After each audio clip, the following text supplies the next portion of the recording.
Wa paka-plaster. Why paka-plaster? Gina-fire na. Okay. Para sa kasayuran. Siya kay kuno.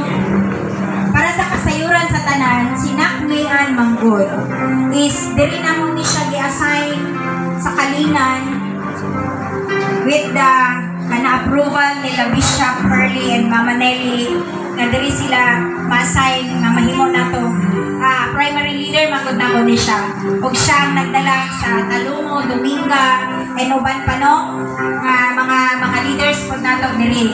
So siya ang akong sinaligan diri. So I really appreciate her because kabalo ko nga grabe kay iyang kasing-kasing sa Ginoo. Ug kabalo ko nga unsa man iyang di-desire ko. Ihatag din sa Ginoo, grant gid sa iyang desire kabalo ko.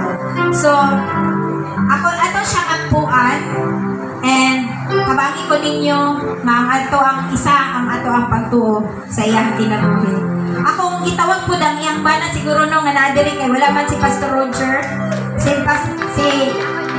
Pastor Manix. Siya gid ni mag-asawa gid ni sila ang kuan gid diri nagapamuhat gid diri. Dako gyud kaayo ni sila og tabang sa ato ang diri sa ato ang kuan campus. Kay tugad pinang Lord ako gid sila tabang. Labi na gid kay mga busy kayo mino, but all the time naanggid sila. Naka-appreciate yun ko sa ilahang mga gibuhat. So, akong si Pastor Kaina mo ay mag-ampo. Praise God. Dali na.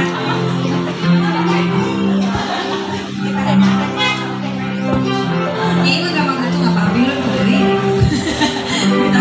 Hi, Te. Happy ka, Te. Sige.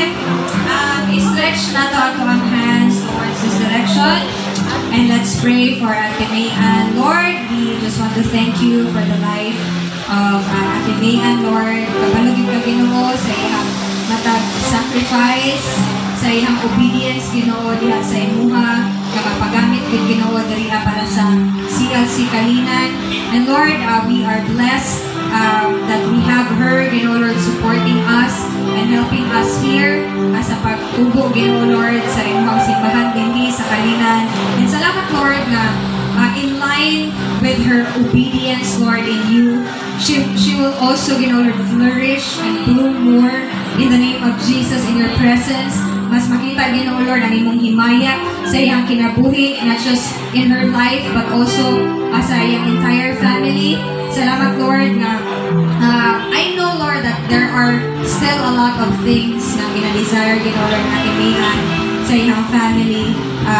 But salamat Lord na ikaw man nakakitaan na tanan Ginoo, ikaw nakabalo sa tanan, ikaw nakabalo sa iyang kasing-kasing Lord. Even karon Ginoo Lord nga birthday niya, kabalo ka Lord sa iyang heart. And I just want to thank you Lord because Lord nagatuo gid gihapon siya sa imuha sa tanan sa iyang kinabuhi. And Lord, as you have added another year in her life, I pray and declare that you would also kanang imuhang dagdagan Ginoo Lord ang iyang anointing in Jesus name in leading people.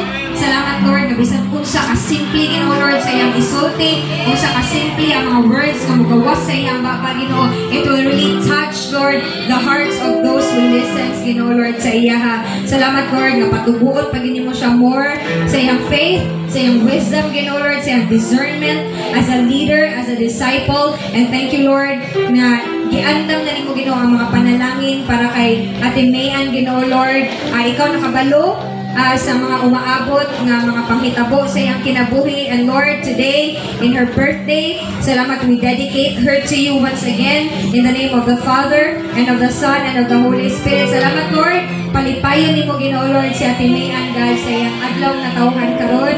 And dili lang karon Lord, but if ever there are challenges along the way sa iyang life, personal, family, relationship, ministry, salamat Lord na ikaw ang hatag ng strength, Ginoo Lord, sa iya o joy sa tanan, Ginoo Lord, na situation sa iyang life. We love her so much, but we know that ikaw ang mas labaw na nagigugma, Ginoo Lord, kay Ate May Ann. So Lord, today, amo siyang i-dedicate sa imo once again. And salamat Lord for your provision for your protection, for rich blessings and heavenly blessings to be poured out upon her life. We love you, Lord, and we honor you through the life of Ate May. And in Jesus' name we pray. Amen. Pastor Akay. And kato mga naig ipangandam na regalo sa iya ha. Pwede na kayo mong doon, no? Pero kung gusto mo muhatag kato wala na kaandam, pwede kayo cash. Any token siguro. Basta maka-bless lang ta sa woman of God. Salamat